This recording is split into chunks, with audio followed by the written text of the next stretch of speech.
back at it again for another template review. I'll be hopping onto my Discord and going to the template chat and critiquing them and saying if they're good or they're bad, giving you the boom thumbs up or boom thumbs down. Let's start out with the autosave template. So we have an interesting combination of light, medium tanks, mechanized, infantry, anti-tank, anti-air, and artillery. If you're new to the game, you probably think to yourself, wow, I'll include everything in the template, therefore it can do everything, right? Yeah, kind of. It's basically doing a little bit of everything, but then also kind of doing a little bit of nothing. I suppose the question I would always ask is, what's the purpose of this division? Is it defending? Is it attacking?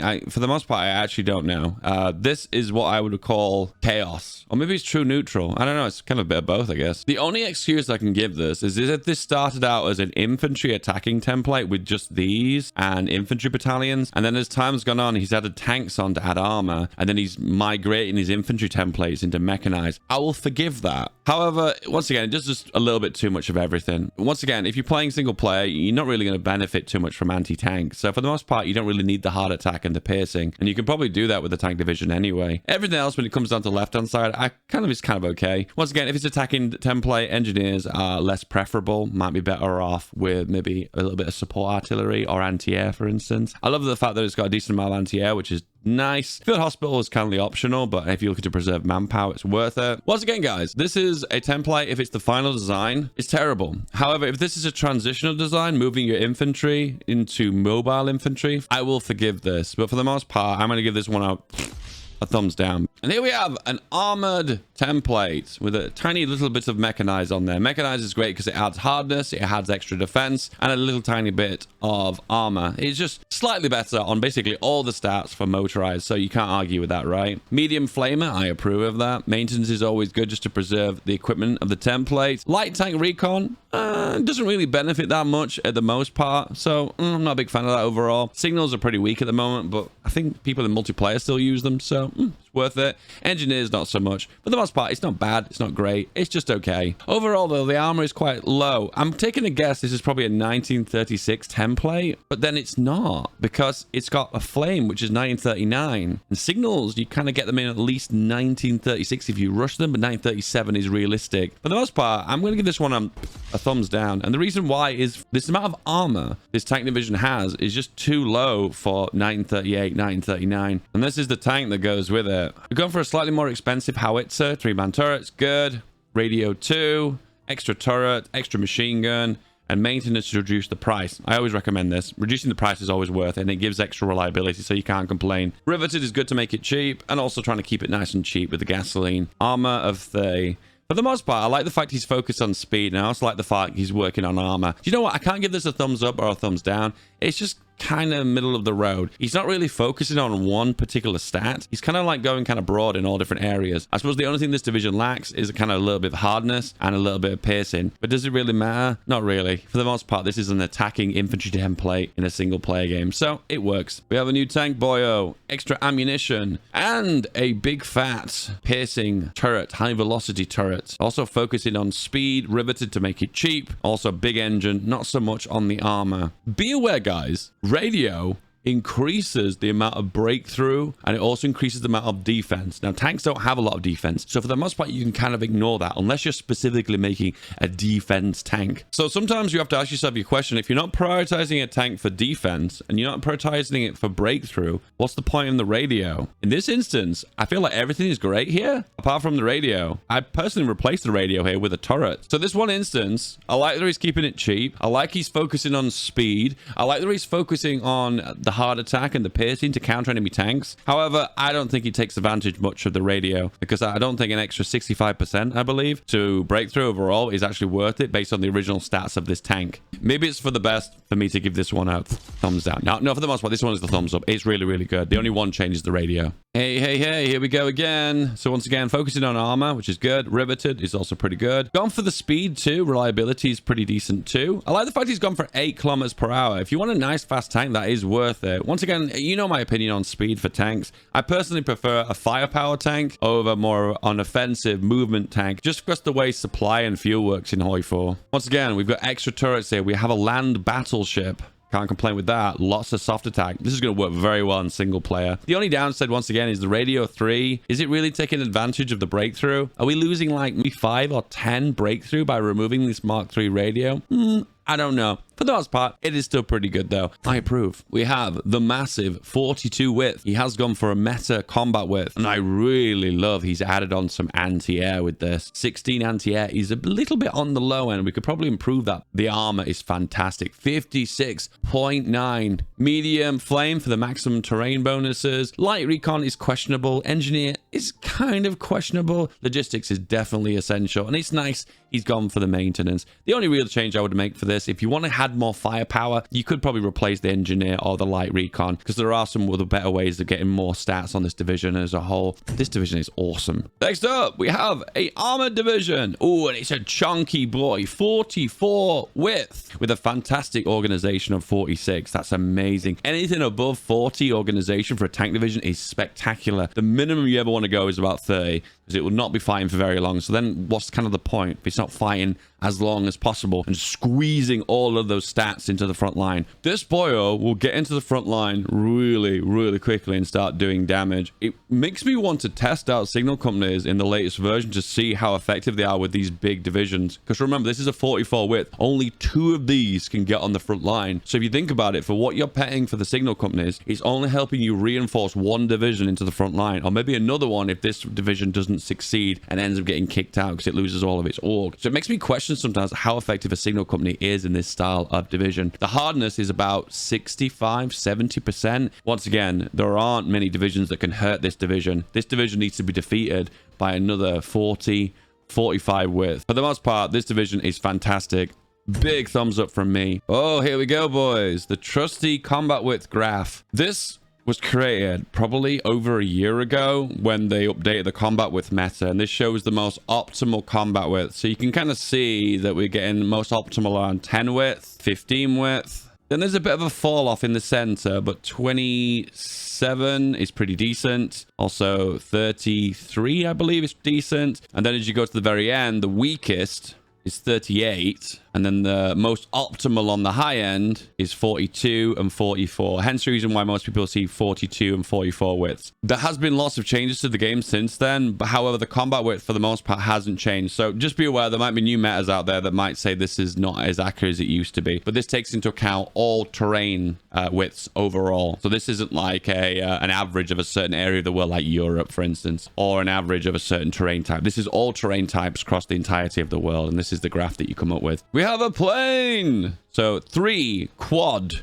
heavy machine guns. We have a Mark III engine, so this is at least a 1939 aircraft. We have 2 armors, and we have an additional turret. The best bang for your buck is the self-sealing fuel tanks, because it has the least production cost and it gives the most amount of armor. So it would be better for replacing one of these with self-sealing. The only downside of self-sealing is it requires additional 1 rubber per plane. Also, the extra turret here reduces the overall agility, and you want to max out your agility. So it might be better to replace this with drop tanks, for instance, to gain additional range. Once again, some of these are kind of optional, because planes that have 100% efficiency due to the maximum range are really efficient, but you don't need the additional range bonuses, upgrades, and modules. So for the most part, you could just add on extra armor here across the bottom if you're in areas like Benelux, for instance, where you're always going to have maximum range. But if you're firing over longer distances, then you might be off with drop tanks or extra fuel tanks added on. I'll give this one a thumbs up for the most part, because this is super efficient against the AI, and for the most part in multiplayer, for the most part, these guys will work quite well as well. Next up, we have another tank. Mark II radio, extra cannons. Interestingly, he's gone for the road wheel, which reduce reliability and give extra breakthrough. I like that this is optimized for breakthrough, because he's maxed out the armor here. He's also maxed out the radio, and he's also gone for interweaved road wheels. And for the most part, this is a very good, like 1940, 1941 tank. I approve. In a multiplayer scenario, this would be really effective. Against single player, you'd be better off with a soft attack turret over one that adds hard attack. Next up, we have a super heavy tank with the super heavy cannon, super heavy turrets, extra turrets, sloped armor. Okay, I don't approve of this. This guy's got so much armor, it doesn't need extra armor. It's also got a is that stabilized? No, it's an auto loader, which gives extra breakthrough. Oh, so that's really great stacked with the radio, isn't it? It's also got interweave road wheels for breakthrough. I don't think you need extra breakthrough on this. Cast armor. Oh, I don't approve of this. It's too expensive. And it's also got a petro-electric engine. Okay, this tank is doing everything wrong. For a super heavy tank, you don't need extra armor. I don't even think you need the auto loader because for the most part, the breakthrough is already stupid high as well. So you could go with the Boji suspension and even welded armor. But everything else, though, is pretty good. Just think about it. At the end of the day, if the chassis has so much armor on it, what's the point of adding an extra additional armor on? For the most part, there isn't a lot of point. But oh my goodness, a petro-electric engine is just not worth it. Oh, I've just spotted. This has 0% reliability. Boom. Next up, another super heavy tank, Bio! And this one is equally as horrendous. The only difference between this one and the previous one is no petro-electric engine, and it's got extra armor on it. Failed. Ah, now we're actually looking at something decent. This is an interesting design. He's got a machine gun turret. So think about this. This is a moving bunker with a machine gun turret on it. Super heavy chassis. 3-man turret for breakthrough. Machine gun, machine gun, machine gun, machine gun. Basically got machine guns coming out of every single hole. So it is like a moving bunker. Boji suspension. Okay. Cast armor is a little bit over the top. It's going to make it too expensive. You probably want to go for welded with that one and a diesel engine. Overall, once again, don't need to add extra armor onto this. And it's got a 4.5 speed. Think about it. If you reduce the amount of armor on this, you're going to get more speed. So you're not going to need more engine. So for the most part, you could reduce the cost of the production of this tank by probably 10 production points just by getting rid of the cast armor and taking off the additional engine and armor. Think about it. I like this one for creativity, but practicality, it's a no.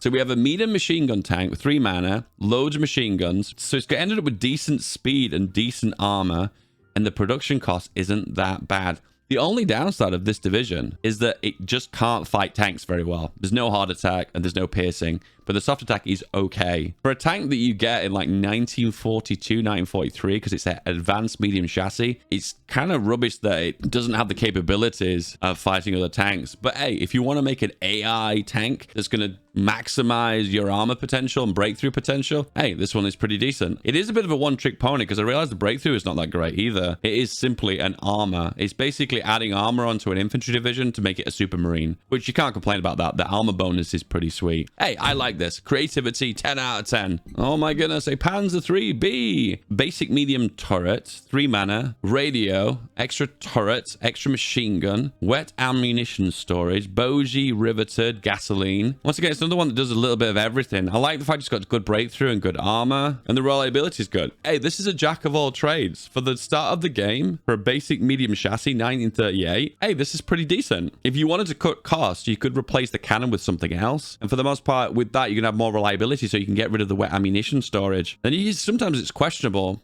how much the radio is going to benefit you. If it's giving you 10 breakthrough, yeah, I think that's pretty worth it. But if it's giving less than 10 for that one radio, it makes me question, is it worth the production cost? Overall, if there was a way to improve the breakthrough and armor on this tank that's a bit of a no-brainer, it would be going for welded. But be aware, welded is significantly more expensive than riveted. Riveted is super dirty cheap. Hey, I approve of this tank. This is a pretty decent tank. I would take a guess they've probably not got the technology for welded armor, and that's why they've not already got it. But for the most part, for keeping it nice and sweet, I think that is a decent tank. Looks like a 1936 model. It's got a heavy turret, 2 mana, wet ammo, radio 1, the skirts, and sloped armor. That feels like a design that I probably made at some point. We've got the speed suspension, welded armor, and a diesel engine. Heavily weighed towards speed, a very fast, heavy tank. You know, this kind of feels like more of a medium tank design because he's focusing very heavily on speed, but he's trying to get the maximum amount of speed and also the maximum amount of armor. The only downside to this is this has just worked out a little bit too expensive. 30 production costs for this one tank that you make kind of early game, I think is just a little bit too much. The only thing I could make this tank any better is just try and cut the costs in different areas. But overall, in 1936, you don't want to really be going over 20 production costs per unit of heavy tank. Otherwise, it's not going to be cost effective. Hey, back to division templates. We have a 22 width, and it looks like a early attacking template. I can see this being used in the Balkans as maybe Romania or Hungary or Yugoslavia to make those initial pushes and kicks forward. The only downside of this is that it has big terrain penalties due to having so much motorized. So you are pushing into an area with mountains or big rivers, this is going to be dreadful, which is probably the reason why a lot of small countries don't go for mobile divisions, because for the most part, you are going to suffer from big penalties. Engineers are going to be good for those rivers.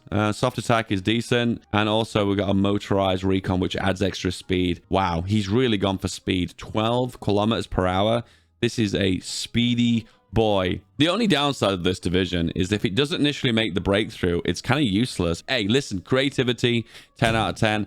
Practicality, somewhere in the middle. We have a heavy tank, and it is a basic heavy tank chassis. I approve of this one way more than the previous one. And you know why I approve of it? Look at that production cost, 18.8 production cost per tank. This is so much more cost effective for early 1936 games. And for the most part, he's favored stats over speed and reliability, which early game feels like is a more advantageous thing to do. I approve. Next up, we have is it Katasha? 42 width is super meta. 888 soft attack. 70 air attack. That might even be a little bit overkill, because over 50 air attack versus the AI stops putting its planes up. But hey, you can't complain. Air attack is good. I recommend. The defense is 1,200. And just because it's got mechanized on it, so many mechanized, it's got 16 armor, which is nice too. However, this is a 1939 design, maybe even 1940. So you're going to need at least 30, 40, 50 armor to be worthwhile. The organization is fantastic. The speed is fantastic. This boyo will hit incredibly hard. It's going to hit you with Thor's hammer. The only downside is this has no combat abilities, and it comes down to fighting tanks. You know, the only problem with this division is, would the production costs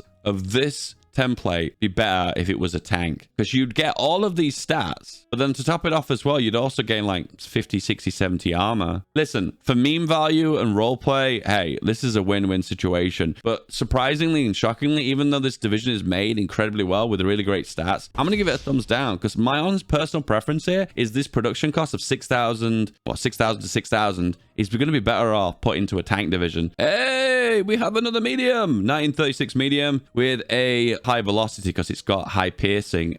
So it's basically an anti-tank tank. The only downside to this division, it is a little bit expensive for 1930. It's only a little bit, not a massive amount. You could probably shave off a few production points here, because 15 isn't too bad. It's not breaking the bank, but the reliability is absolutely terrible. Overall, if you could knock up that reliability and maybe shave off a few production points, I approve. What do we have here? The 42 width. He's gone kind of easy on the support companies, which I like that as well. But there is one missing. Yep, it's logistics. This division has 4.6 supply costs on the front line. Yeah, the two glaring issues with this division, organization and armor. Yeah, if you could improve those two things, that division would be a lot better. Oh, and this is the tank that goes with it as well. So he is focused towards a medium turret, loads of breakthrough. The only change I would recommend is getting rid of riveted and replace that with welded. And because armor gives extra breakthrough as well, you'd be taking advantage of the radio more so as well. This is an interesting beast. Mobile infantry with a row of mechanized, well, motorized infantry, a row of that, 2 AAs, and then amphibious tanks. What do we got going on? The breakthrough's fantastic. The armor is actually decent too.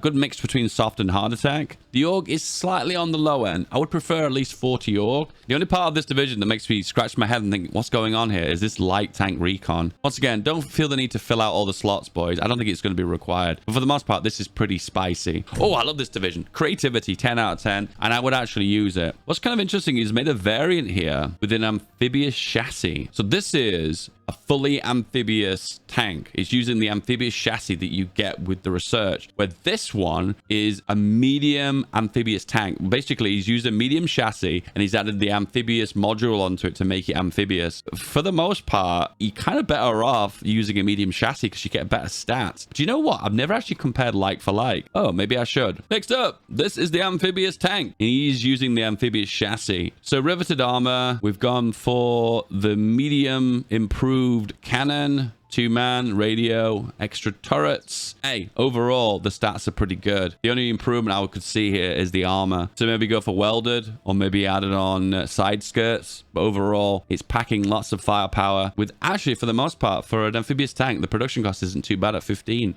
Yeah, I like. It's pretty good. And this looks like the medium amphibious chassis. So you can see improved medium chassis, and he's made it amphibious by adding on the amphibious module, which, be aware, just hurt the reliability overall. It's quite a big penalty too. I don't think the Radio 3 is required here because this is probably not even adding on 10 breakthroughs. I don't think it's worth it. And it's a little bit higher on the production cost, this one, because the amphibious module is quite expensive. Do you know what? I think I prefer the previous one, even though this one does have more decent armor overall. It depends what you want. Are you looking for something cheaper to fill out your division? Or are you looking for something that packs a bit more firepower that's more expensive? This is definitely the firepower one. Wowee! Someone is ready for an amphibious invasion. They are so ready. So we have an amphibious medium tank, decent amount of armor. Do you know where this division would be perfect? It's the Pacific. Japan, USA, doing island hopping in the Pacific. This, when it hits islands, will be doing so much damage. Pair that with shore bombardment, and also pair that with maybe a little bit of casting. This would chew through divisions that are camping on islands. Absolutely chew through them. And I like the fact that he's geared it towards soft attack as well. There's some really good decisions in here. Oh, I like this a lot. I like this a lot. And I don't even make Marines very often. Ooh, what do we have here? Mr. Basic. 40 width. Not the most optimal. 42 or 44 would be bad. Just add an extra battalion of infantry. It's definitely a new division. I'll give it that. Missing air attack. Just to support AA would be fine. The defensive breakthrough are fantastic. The armor for 1936 is awesome as well. It's a very big division, so supply is a problem. Add logistics on.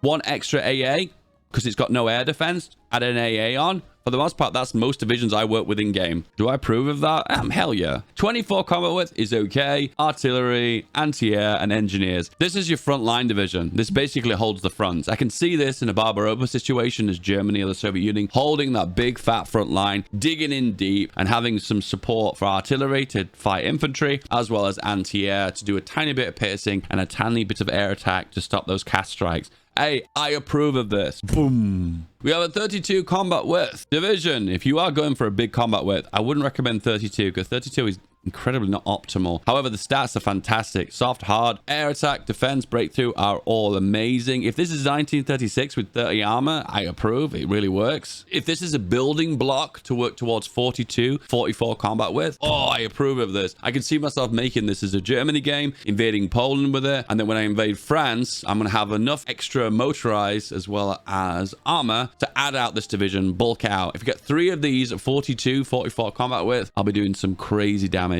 An interesting take on a Space Marine here. So 26 combat width. It's okay, but it's not optimal. It's optimal. It's got armor of 44, which is incredibly high armor for a single battalion of armor. Soft attack is good. Defense is good. Overall, there's a little bit of everything. It's going to dig in. It's going to have armor. It's going to have ore. It's going to hold the front line. I approve. Guys, did you enjoy this template review? If you want to join my Discord at www.discord.gvg/feedbackgaming, hop into the template chat and submit your tank designs. Hey, you want more Hoi 4? More meta goodness? Whoop. Check out this video. This is the one for you.